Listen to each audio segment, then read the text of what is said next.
Zdravo svima, evo nas 5. godinu za redom na Sarajevo film festivalu, dakle specijal Agelast i Sarajevo film festival 5. godinu za redom. Kao što znate, bit ćemo ovdje tokom trajanja celokupnog festivala i donosimo vam razgovore sa različitim autorima iz filmske umetnosti i svime onime što je povezano sa filmskom umetnošću koji gostuju tokom 7 dana festivala ovde u Sarajevu. A prvi razgovor kojim otvaramo današnji, odnosno ovo nedeljni ciklus, jeste upravo sa višestruko nagrađivanim, trenutno jednim od najznačajnijih reditelja današnjice, svakako jednim od najznačajnijih reditelja Evrope, Pavelom Pavlikovskim, koji je otvorio ovogodišnji festival svojim novim filmom Fatherland, koji je između ostalog dobio i nagradu u Kanu za najbolju režiju, a naravno dobio je Oskara za film Idu, ali vi ćete saznati svakako u samom razgovoru. Naš gost, prvi u toku ovo nedeljnog ciklusa, Pawel Pawlikowski. Uživajte.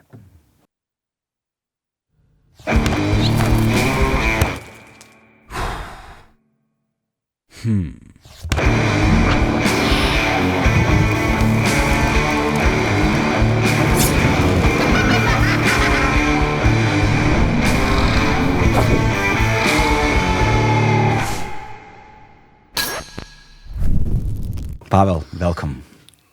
It's an honor and privilege to have you here. Thank you.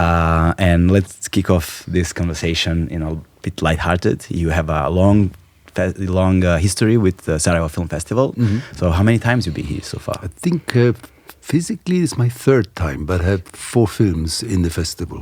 Okay, The first being Serbian Epics, which was shown in 95. I think the first edition of the festival, but I didn't.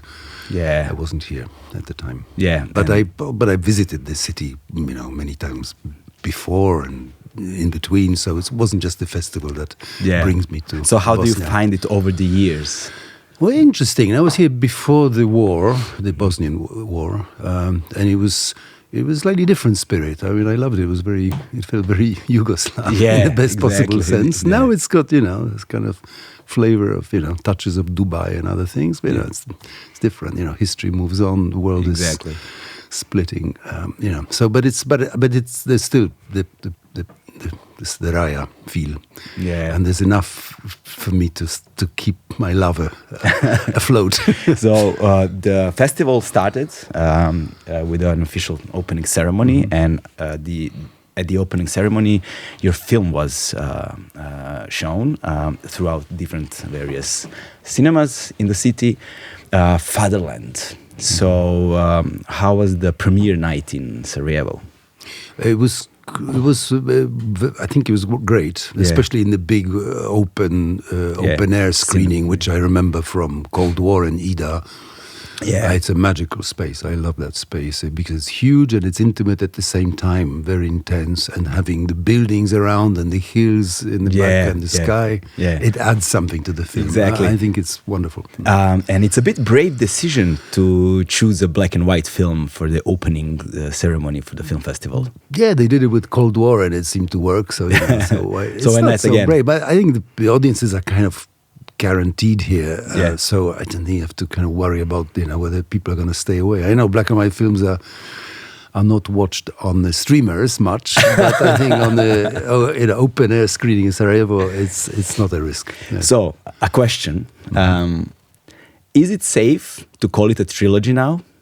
Yeah, but I don't call it that myself, But it's you're free to call it that. I mean, it's similar. It has certain similarities and continuities in form and also thematically. Yeah. So if you feel free to call it that. Yeah, but I'm not talking so much about the forms. Mm-hmm. For example, like 4:3 formats, or sky heavy shots with a bunch of empty spaces, or being black and white in different saturations and contrast, though, but still black and white. Or maybe the cast that repeats itself in certain aspects, but I'm talking more about the world of ideas and motives and spaces and times, and what goes on behind the shots, right? So so there is a continuity there too, although it's Germany as opposed to Poland. Yeah, but it happens after the war in a landscape that's been smashed up and on the ruins of a world which is no longer there. And it's about people at the center of it, who are, well, in this case, they're real historical protagonists. I mean, especially Tomasa Mana. In the other films, they were not such protagonists, but they are shaped or traversed by history, or they are creatures of history, while being also interesting characters in their own right, So I try to keep these two things balanced, so like to have some bit of history that interests me, that kind of resonates even today, but definitely resonates in my head, and to have characters who I can totally identify with. Usually I have 3 characters, and I try to identify with all 3 of them.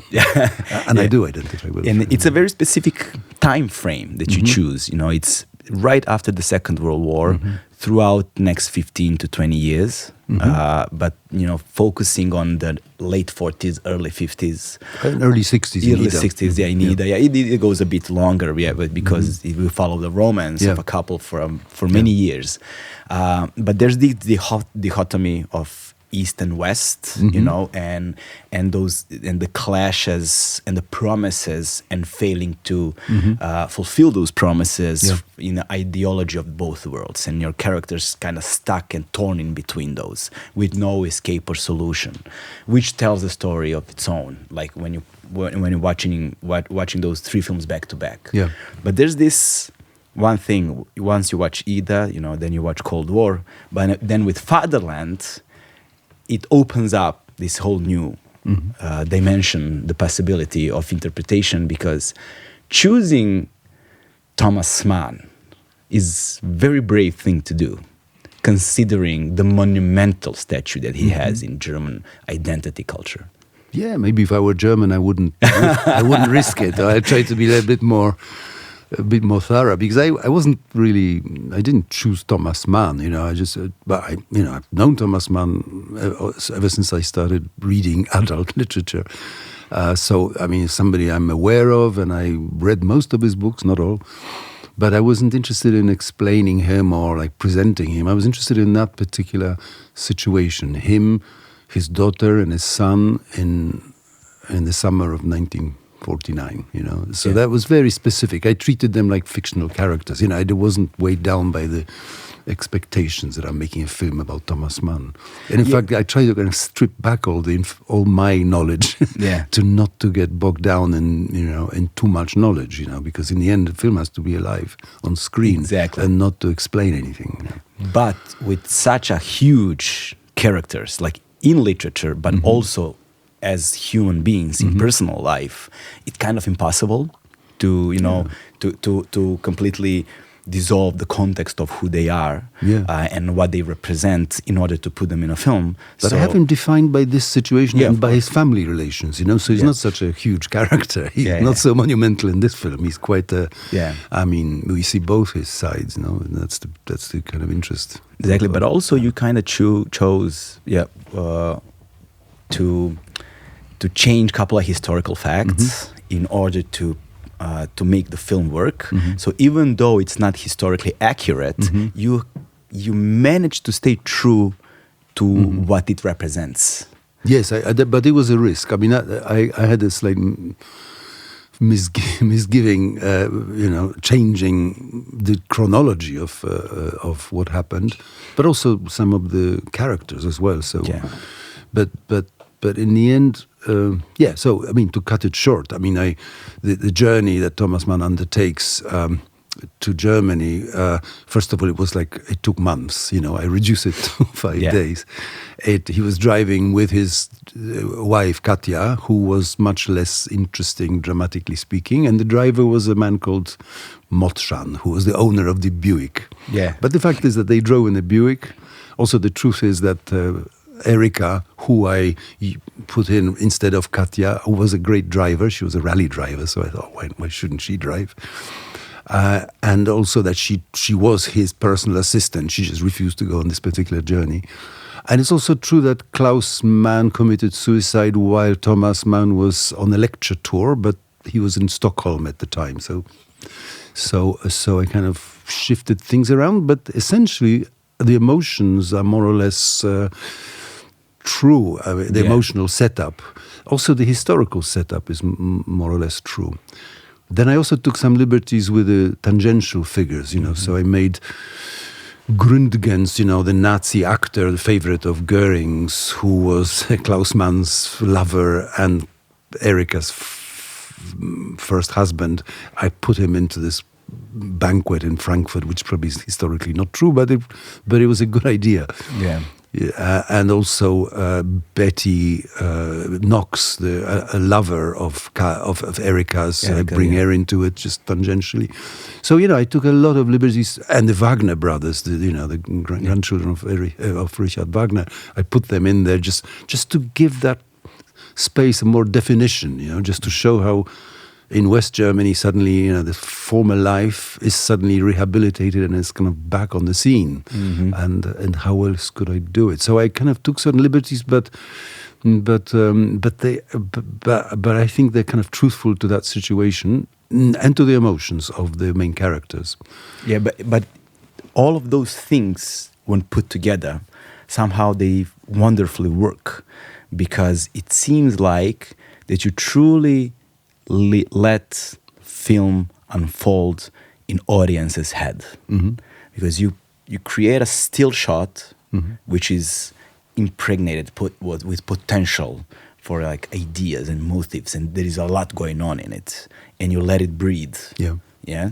But the shot itself is kind of like in such a tension. Like they're very strict in the way they behave. They don't show much, but there's so much brewing underneath, and you let this whole situation unfold in audience's head. So it seems like it's like meeting yourself on halfway with the audience. Like, this is what I'm giving you, but this is the effort you're gonna have to put in order to understand. Some audience, a lot of audience will just drop out.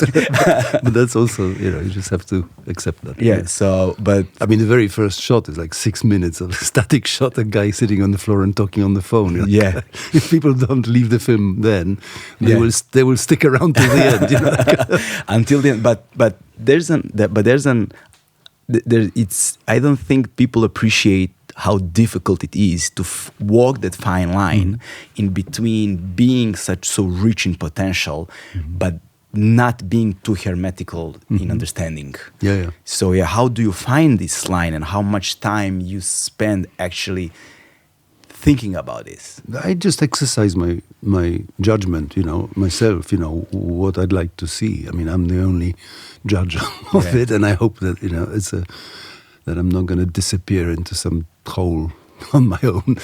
So I mean, the whole thing is, once you find the story with its layers and the elements, you throw a lot of things in, like Grundgens, the Becher, and then you start kind of just seeing what sits there, and start kind of throwing things out again, and just to see what will survive this distillation process, So, but it has to be like rich stuff to start with, rich mix, which I think we had at the beginning of the film. Without that, I wouldn't start.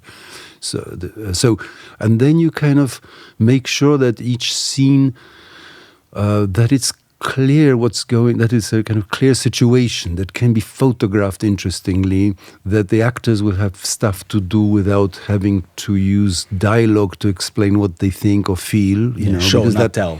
Yeah, because that kind of kills cinema for me. That every chunk, every building block is a thing in itself, that it has a life of its own, and then give space and time for the audience to imagine the rest, while they're watching on the cuts, because a lot happens, when you cut from one thing to the other, something happens in people's brains. So it's a kind of like it's a balancing act, between giving enough, not too much, not being too clever, because that's pointless, and to kind of emotionally keeping the audience engaged, because emotions are the glue in the end, So, and what helps me is that I don't take the script too seriously. There's never a finished version of the script. So I have like the script on which we raise money and kind of tell people what it's about, more or less, and that's usually a bit overwritten, so the financiers and everyone can understand what they're feeling, what they're thinking. It's a lot of adverbs, adjectives, which I know I'm gonna not ignore when we actually come to shooting it in a concrete way. And then I refine it all the time during the writing. Writing is all rewriting. Time helps. The longer you spend with that thing, the more you get bored with stuff that's not very good. Yeah, but and then you refine it while you are prepping, looking for locations. And I spend months looking for locations. It's not that locations give you solutions, but they give you time to think. And sometimes they do give you an idea for a scene that wasn't in the original script. I had a few scenes there's a scene where they're looking over a river after they tell Becher about Klaus's suicide, that are just kind of great locations. I thought, oh God, we got to use it somehow, it's on the way to Weimar. And that happened during the location scouting, then talking to the actors, listening to them, what sounds false, how can I change it? And some actors have good ideas too, that happens. How to add something, take away something, and then I change things when I'm shooting as well. So because I'm editing while I shoot, so which is unusual. But I have 5-day filming weeks, 1 day to rest, and 1 day to put it together what we've shot, and I start looking at the film as like a live organism rather than a filming of a script. So rather than transliteration of the script, and suddenly the film has its own kind of life, and okay, maybe I need a little bit, maybe I don't need that scene that comes later that we haven't shot yet, maybe there's a better scene to be invented in that location or another location that's not complicated, and then maybe we don't need that line, so I keep kind of adjusting it all the time and just enjoying the film as it grows, and I'm already having the film in my head, but also it's growing in my edit. So it helps me to be, to judge, how far to push. Yeah, okay. I believe one part of that story, but the other part, because you do not work with unlimited budgets. Your but I create a situation where I give myself space. I always insist on 5 days extra filming at the end. And it's built into the budget, which it sounds like it's more expensive, but actually it makes the film cheaper because you then don't have to rescue stuff, So I do that. In this case, because we had some disasters with the weather and so on, I only had 2 extra days at the end. Mm-hmm. But I kept that. There's some scenes in interiors which I kind of knew I'd have to kind of rethink, and so not scenes with hundreds of extras. Of course, you can't reshoot that. These were the building blocks that have to stay. But it's part of my. That's the right I have as a director, because that's how I've always worked on films that worked. Yeah, so and people realize that actually it's money saved in the end if you just let this guy do it that way. So. Yeah, but also you are dealing with period dramas. Yeah, and in order to be true to the periods, by default it's more expensive. But period is expensive. That's true. Yes, but you kind of manage to keep it true to that period without that much intervention. So this brings the intervention in terms of scenery, cars and people and clothes and everything. So you do have some of it, but it seems to me that brings me to conclusion that the shots are very well thought out in order to keep them on the budget, but still true. Yeah, I mean, the aesthetic helps, that not to show everything, just to show what needs to be seen to suggest the rest. Yeah. But of course, when you have that driving into Frankfurt shot, that was a lot of money went into that. But I wanted it to feel like an piece of archive, So we put a lot of effort to find the right street with some damaged buildings, had some ruins of our own, a lot of good extras, that took a long time to find, but they were great and helped with the world. to create the world. So you fight your battle. So that was worth spending a lot of money on and effort. And then you have some scenes where you can kind of tell a lot with a limited shot, and 4:3 helps a bit, so you don't have to show and too much. Huge contrasts, and not to you can hide stuff in the dark. Or kind of cut some, just have some things on the edge of the shot. Yeah. And not to have too many camera moves that don't feel necessary. I mean, we have camera moves, but they kind of they are dramatically crucial. They're not just we're making a film, so we move the camera. So but that goes with the aesthetic. And it helps with the budget, and not to do coverage too much. I mean, sometimes we have reverse shots here, but in general, when you decide to make a film that's really imagistic, that's based on picture, not just photography, but building a picture, with faces that you find carefully, with bits of production design, with light.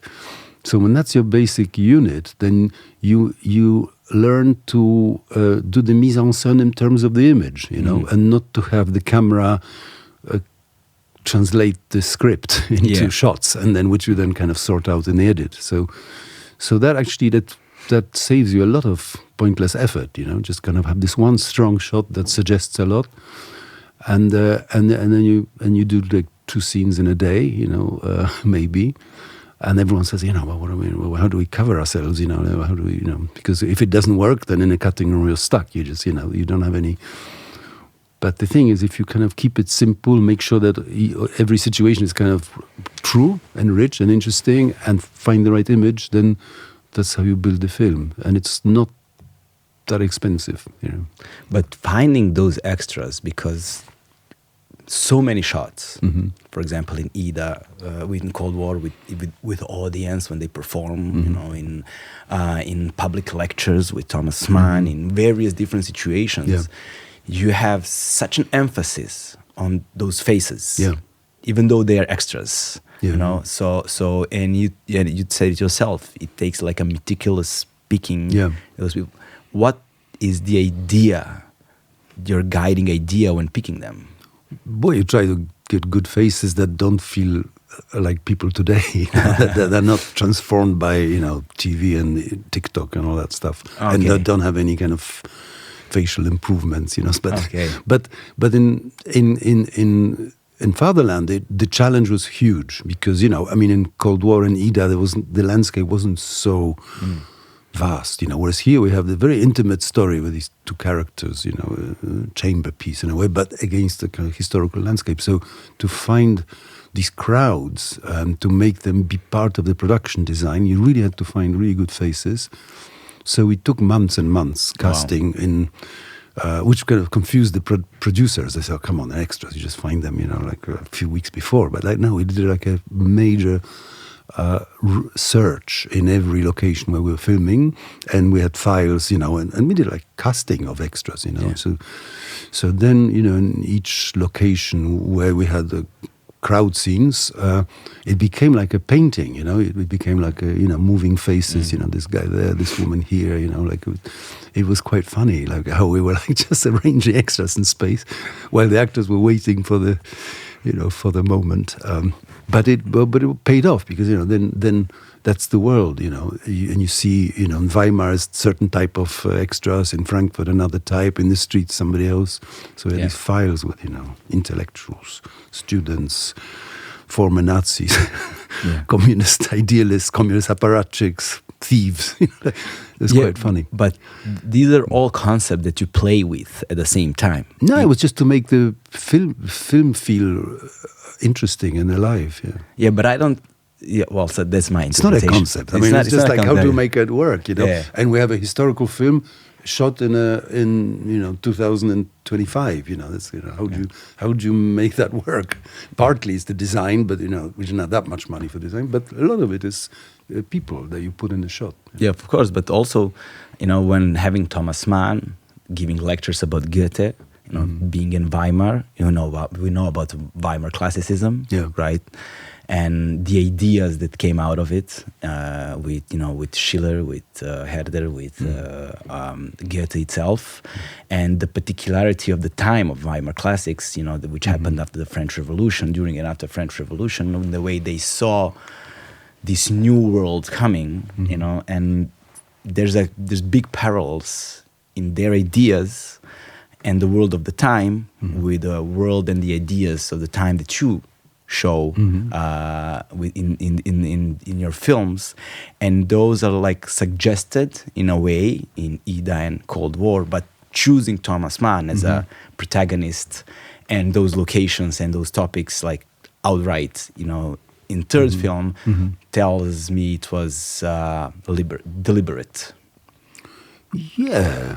But everything is deliberate. But I don't quite understand the question. But the question is how much actually those ideas of, for example, the name of those letters, I forget it in English, on aesthetic education of man. Oh, sure. Yes, played a part in the ideas that you played with in these three films. Not really. I mean, I read it, at some point I was, studied literature. Plus, I that particular one I like, about naive and sentimental art and stuff. No, but it's just, it's part, it's probably somewhere, it's part of our humanist education, maybe. But I didn't think of it. I was just thinking of Tomasa Mana channeling, in a way, Goethe, with his kind of universal humanism and openness to contradictions and openness to complexity, which is wonderful. And Tomasa Mana kind of inherited it, or rather he was an heir to that. Yeah, exactly. And the film is heir to that too, in a way, I mean, we all channel. Yeah, but also... But it was Goethe as seen by Mann, that was my main kind of intellectual, foundation. But one of the central lines that go through each of those gigantic historical characters' work is this concept of good, how would you say it in English? Let's say good human being, like beautiful being that's being stuck in between two worlds, tearing them apart with no solution, therefore leading to the tragic ending. And you have it in, Goethe's Faust, you have it in Tomasa Mana's work, you have it in Schiller's ideas, and you also have it then continuously throughout Dostoevsky and a bunch of, local writers. And you have it in your films. There's like a straight line that can be so European humanism, you mean? Yeah. Possibly. I never thought in these terms, but they definitely... I don't know. I mean, definitely there's a kind of humanism at work, but not in a kind of naive world, in a way that we believe in humanity. I don't believe in humanity per se. I mean, it's just you try to kind of create a space in films or in art, where humans can be real and complicated and paradoxical, rather than illustrate some theories about humanity theories that coincide with this or that ideology. I was always, ever since I was a kid in Poland, and I went to school and I was taught, like socialist, realist rules, I always reacted badly to ideological didacticism, on all fronts, So for me, humanism means just a certain kind of anarchic resistance to kind of generalization and to kind of the ideologies of the day. And of course, in Goethe's time, the French Revolution was a kind of big idea. But anyway, but the world was still kind of, there was an elitist world, right? I mean, Goethe, like most of humanity, wasn't even literate, So I don't connect with that world at all. I mean, just through literature, maybe. Yeah. But I definitely this humanism because I never loved Tomasa Mana. I mean, I enjoyed reading him, but in my old age and the way the world is now, I'm appreciating him more and more, precisely for his ability to describe humanity in all its complexities and his pedantic, meticulous attempt to enter different perspectives and different people's heads, and to show the kind of underlying tragedy of life, but beauty sometimes. But the resistance to the reductionism of kind of 20th and 21st century reductionism of available ideologies, right? And that means to me more and more, in my advancing age. Yeah, but also, the promise of revolutions that always falls short.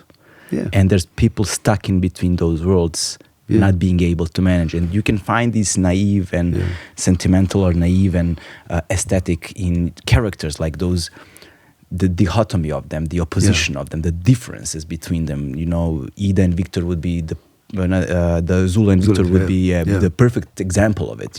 One being passionate and like led by these urges and being not being calculated and intellectualized in a way, and Victor being completely opposite of it. Being calm and intellectualization or everything, and then seeing be their love being so strong they cannot. They just can't resist each other, but being completely different, different people, and then having this longing for fatherland, let's say, that we escape from because of the repression of the system, but then the promise of the Western that falls short, it doesn't give them what it promised. So they find themselves stuck in between worlds. That's true, but the kind of the politics and the different cultures that they have to negotiate, that's the background, I mean, what makes it work is that they're very different temperaments and they love each other, but not enough to begin with. In the end, after having all these, after the end, at the end of that journey, they have nothing but each other, and that's kind of like a love by default, in a way. I mean, nobody else understands who we are, just you and me, and the rest can go to hell, So, but it took time to get there. No, but then neither of them are terribly, I mean, they're not intellectuals, right? I mean, they're just very different, but they are in a kind of historical minefield, right? And the fact that he's a different man in Poland and a completely different man in Paris. In Paris, you realize, I know that from life, that's what happens when you change your environment. You're no longer, maybe you're a victim, political victim here, but here you're a victim of the culture which you feel insecure in, and you have to try hard, and you end up looking, moronic. But also, the song. Let me correct me if I say it wrong. Dva serduška. Dva serduška. The metamorphosis that the song goes through. Through each of those phases tells exactly the same story. So the nice thing is that this song is it works in many ways. It's the little girl sings it falsely at the beginning. But that's the naive part when it's true, without burden of a context. And by the end, with burden of a context, it just falls completely flat. It's still a beautiful song, but what Zula objects to is that the French translation is pretentious and it was written by Victor's former lover, which is a very basic human grudge, So but I keep it quite simple, I mean, in the end, I just wanted to be as real as possible about that couple, and the political, historical context is just kind of another layer. And the other thing that I really liked, and then just clicked with me when I saw the Fatherland, was the way you use irony, as a gentle brush with that paints everything with this thin layer. It's very subtle. It's very subtle, but it's very thoughtful, And you see it in these, let's say, like in the contrast of a thing going on, like you see it in Ida, for example, when she's contemplating in some party, whatever, and she being a stark contrast to whatever's going on. And you can tell, you can read in between the lines. But this is exactly, not completely the same, but irony is also something that, was one of the main tools used by Tomasa Mana. Yeah. Yes, that's true, especially in Felix Krull at the end, but everywhere, that's true. No, but I wasn't thinking, it comes naturally to me, I think, as well. So it's not like I'm planning, I'm going to use irony now, it's just like, whenever things get a bit pompous or kind of absurd, then that's the kind of default reaction. It's like, well, but then irony. But your irony has, as watching your films, throughout your career, irony is something that you've been using since the beginning. Yeah. But I believe what is, for me, one of your most beautiful films ever filmed was Serbian Epics, the documentary, throughout your documentary phase, let's call it like that, while you worked for BBC.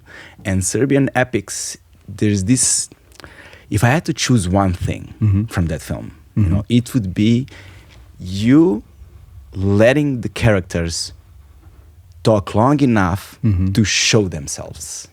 Yeah. You know, like starting off with some, I don't know, naive, let's call it quote unquote naive, you know, playing of an ancient poem, you know, and then unveiling themselves as who they truly are. But it takes, you know, audience attention. Yeah. Yeah, but I don't want to, like, that people had criticize me that I don't say, you know, here is a war criminal and they're doing horrible things. I mean, like, I just wanted to show what's going on in a certain light, from a certain angle that tells you something. Depends what the audience is, you know. Some people thought it was Serbian propaganda. Yeah. Others thought it was like, what a comedy. You know, in the end, there is no like an ideal audience, you know. The problem with that film is that it was sadly made for TV, because and TV is not a good medium for actually taking the film in. It's a political arena, you know, so like it became like a political football at the time. Political arena and entertainment arena. Entertainment and obviousness, you know, to like taking an image and the body language and the framing to actually let it affect you, you need like a proper screen, right? So, and time and like contemplate rather than having other things happening around. So that film had a very hard life at the beginning. I was hated by everyone. Really? Now it's become like quite a bit of a but it aged like a fine wine. I know, I'm happy. But at the time I couldn't get another film off the ground because then nobody would pick up the phone, you know. No, literally. I was like, what did I do? So let's talk about... But it was also, you know, it was irony was one thing, but also I didn't want to do this kind of journalistic Western, or not just Western, journalistic thing of like defining somebody and dismissing it. I wanted to show, look at these people. Actually, what they're saying is not far away from you think. So it wasn't a film about the Serbs only. And I kind of made it thinking of just the nation state, the legends that you tell yourself in order for your nation to exist, to survive and to come back. The fact that, you know, Serbian identity was so tied up with oral epics, and with the church, of course. But, you know, in Poland we had, without legends and kind of relative untruths, but good stories that kept the spirit. You know, none of these nation states would have an identity. So it wasn't just like, oh, look at these idiots. You know, it's more like, actually, this is an interesting thing to think about. You know, so I kind of hope that the film will be like a mirror to many people, but you hope in vain. Birth of a nationalist myth. Yeah, on nation state, nationhood, you know. So it wasn't entirely like saying they're criminals, blah, blah, blah. You know, it's just saying, look, this kind of thing leads to this kind of thing. And I'm not, you know, and can you avoid it? I don't know. I mean, again, I try to kind of just let this affect people and make them think. Of course, there's some totally absurd scenes in it, you know, which is just hilarious when they're analyzing the map and Karadzic wants to give a piece of land and Mladic says, no, that is ours. Like, it's just like some Monty Python situation. So, of course, there were ridiculous moments too. But overall, I wanted to show, you know, this is what, you know, how nation states which didn't exist for 600 years or whatever, in case of Poland, you know, 150. This is how they are, you know, this is what kept them alive. And in the right context, when there was world politics involved and the breakup of Yugoslavia, and suddenly these kind of legends come alive, and suddenly these gusle players who you thought are in some folklore museum, they actually are next to a howitzer outside Sarajevo, and they tell the story of King Lazar, and suddenly the people in the valley are Turks in their heads. You know, what's going on? So it was kind of like a, you know, scary but thought-provoking thing, you know. So, and I didn't quite know what I was doing. I was just following my intuition that this is interesting, like some weird anthropologist, Yeah, there's and because I was doing on. a film about like oral epic poetry, nobody treated me as a political, like a journalist, So I actually got access to stuff that like no journalist would get access to by accident, This is what I wanted to ask you. The access was insane. Yeah. Like you were so close, you're just right next to it. But that kind of politics back then was super amateurish, Nowadays, you wouldn't get away with any of that. Yeah. But because I was interested in oral epic poetry, and I genuinely, I was curious, and read about it. And I knew that Karadzic came from a family of oral epic poets, and his father was, and his brother. And then somebody told me that there was a kind of gusle players, around the Sarajevo in the mountains. So I kind of... So when I came to talk to, I tried to, it took ages to get the access, but then I came across this member of the Serbian presidency, Koljevic, who's I think he was a Shakespeare scholar. He's a professor, tragic figure. He committed suicide, but he actually, listened to me, and he introduced me to, the inner sang, to Karadzic and that world. Not that I spent much time with them, but enough time to shoot some interesting moments. But I was, I was this kind of idiot who was like chasing butterflies in a minefield, but it got me stuff that was difficult too. And I didn't want to film. Actually, I filmed like a war sequence, but I thought, God, that doesn't explain anything. Like war is a war, like a... Yeah, but also like the scenery, the way you choose your shots, you can tell it's the same author, like the man who created those films 30 years later, right? Well, if you looking for like images that tell you stuff, without having to explain it, just like, and there's so much going on in it. There's so much going on in it, and you just let it unveil themselves, like play out throughout. So it takes, from today's perspective, it takes a lot of patience, but it pays off massively. Pays off massively. Yeah. I believe that's what's, what I like about cinema, it's just that it tells things through images, but also situations well photographed, Yeah, but also taking now this, as you mentioned, this like oral poetry and, in creation of, nationalist ideas and nationalist state, jump fast forward to, Cold War film. We see this meticulous dealing with, Polish folklore, with finding and working. It's almost as you put the same amount of effort you put it in film, you put it in music for the film. Yeah, that's true. Just researching, finding perfect pieces, then playing with costumes, with choreographies, finding perfect actors to play and sing, and to bring this music to life. You can almost see it as a musical. You can almost watch it as a musical, and then finding, when they travel, local things, and then going back to Yugoslavia, now completely different Yugoslavia before the war, finding like Svilen Konac, the way. But that was an irony there. Like, yes, of course. Because I have a Yugoslav song, they're going to like it. Because Montenegrin song that Croats hated, and they performed it in Split. Yes. But not many people got that, but here they got it. Yeah, of course, because it's a local thing. Yeah, they performed it. But I put a lot of stuff in like that. Yeah, that's true. Yeah, so and the way you play with, I want you to tell me more about the journey of the music in this film, because it tells a huge story.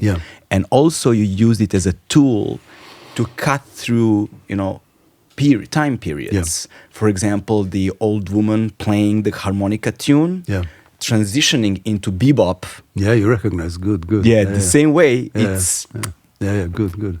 Yeah, how do you say, chef's kiss, right? Yes, but these are little things that you put in, and some people get it. Not every. I mean, the La Serdushka, everyone kind of got that. It's the same song. But the bebop, well, once you kind of define your film and you find the elements you want to use, so, and then you kind of work them until they work. So folk music, the original story was kind of inspired by my parents, but they were not both musicians. So I couldn't quite tell their story. It was boring and complicated and too complicated to tell a film. So I made them, a composer, conductor, and a singer. And then this folk ensemble, which I remember from my childhood, there were two big folk ensembles in Poland. In most communist countries, there were folk ensembles because the state promoted folk music as an antidote to decadent Western stuff, to jazz and then rock later. So they were like super well funded, and they started with idealist premises, that we like collecting folk songs, and then soon they became like a state vehicle to promote people's culture as opposed to decadent Western becoming culture. propaganda. So they became propaganda, which I show in the film quite precisely. There's this moment where it switches. Talk about it, There's one with this beautiful shot with sky heavy, with a flag coming up. With Stalin. With Stalin. And they did sing in the Kremlin, that folk ensemble. So anyways, I grew up with that music. I kind of hated it when I was a kid because we wanted to listen, to the Beatles, the Kings, whatever. But then they were pushing this folk music.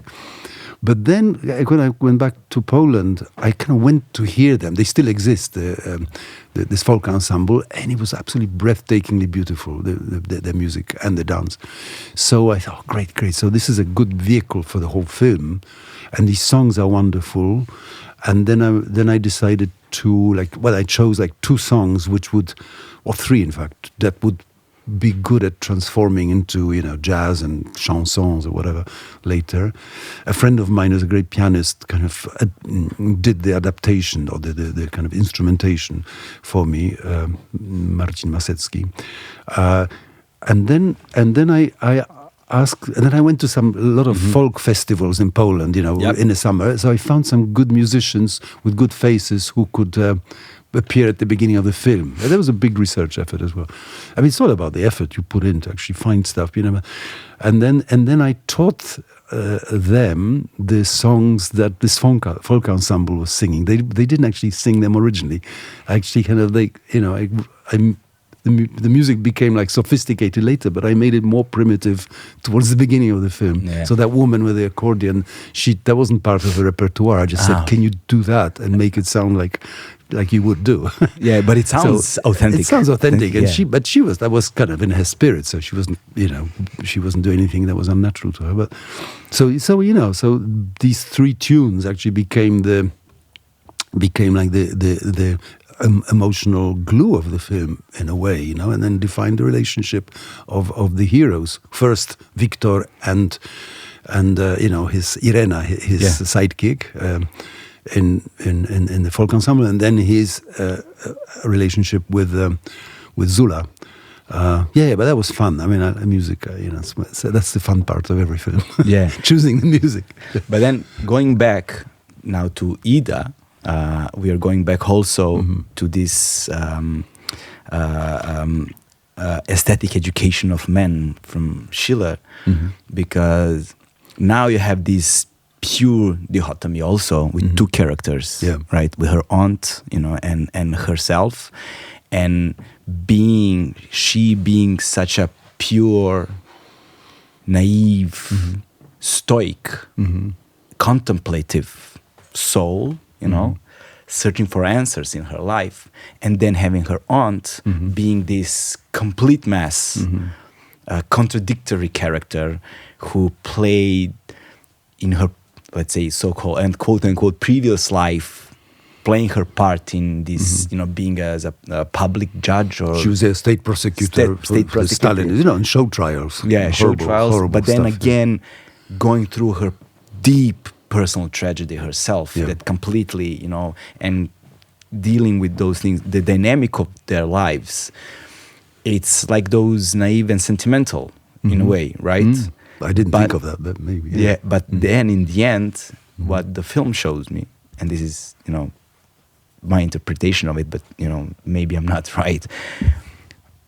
The ending, it seems like you deliberately chose that Ida's naivety, it becomes her choice. And her salvation. Yeah. And salvation, yes. So she's not being the victim of circumstances. She chose because this life became predictable and pointless in a way. Yeah. Having through this small conversation and then. That's how she gave her everything that she needed to know. Yeah. But she's specific, you know. It wasn't like a lesson for the audience that this is the way out. I mean, she was very specific. She suddenly discovered the world out there. Then her aunt, she kind of loved her. She fell in love with her aunt, but kind of got scared by the kind of demonic complexity of her life and life out of the monastery. And then she discovered the boy, as her aunt told her to do. Like, how can you, reject sin if you don't know what it is? So she did. And then she goes back with a kind of energy to something, to the convent, really. Although, a lot of I kind of left it open, but she goes back to the convent, which got me into hot water with a lot of feminists, I think. But, Well, but what was that the original idea in the beginning, from the start, or was it something you developed over the time? No, the ending, I always know what the ending is of every film, and that was always the finale, and this was my segue into talking about your DP. I always forgot his name. Luka Žal. Luka Žal. Because once she had chosen her path in life, the camera changes. Yeah, but it's not DP who decides that. Come on, of course. But no, Łukasz shot. There were two DPs on the film. I started with another one with whom I worked previously, but I had a very clear idea of what I wanted. And Ryszard Lęczewski's name it wasn't quite working for us, so he dropped out. And then Łukasz stepped in. He was the camera operator. Okay, it was his first job. And then nobody else was available, so I said, well, let's just keep going with Łukasz. And but the aesthetic was pretty clear, and it was static, and I always knew that the end shots would be moving, so I don't leave that stuff to DPs, and then Łukasz came in, and and he had great energy and enthusiasm, and he learned the ropes, and then with the next film, we started together, but. And then he made other films with other people in a completely different style. So but the whole film, Ida, started as a kind of just a photographic method. It's kind of partly inspired by my kind of impatience with cinema. With the kind of trickery of cinema. Just let's go back to the basics. Photography. And then I had like these family photo albums with which I always traveled, when I was moving countries. I was always with these kind of black and white photographs with strange format, not wide, and with a very simple world, black and white mainly. So that was like part of the inspiration, just to go back to that and go back to Lumiere brothers, like simple images, and let's tell the story in images, and let's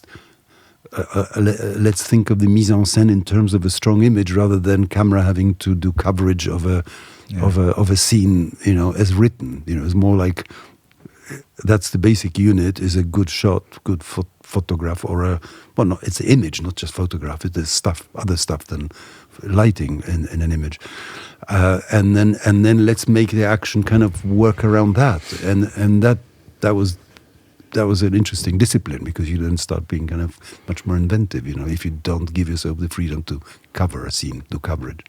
So, and then this Steadicam tracking shot at the end. It was actually handheld. We tried Steadicam, but it failed. So really? It didn't work. So we ended up just doing handheld, which Łukasz is very good at. And then her deterministic walk, knowing where she's going. She chose that. She chose that, and it's a bit of a rip-off from My Summer of Love, where where the heroine also walks off somewhere. With a handheld camera. We don't have enough time. The time is out. So I wanted to thank you for your time, your patience and goodwill, and for your wonderful films. Thank you very much. It was a pleasure. Thank you.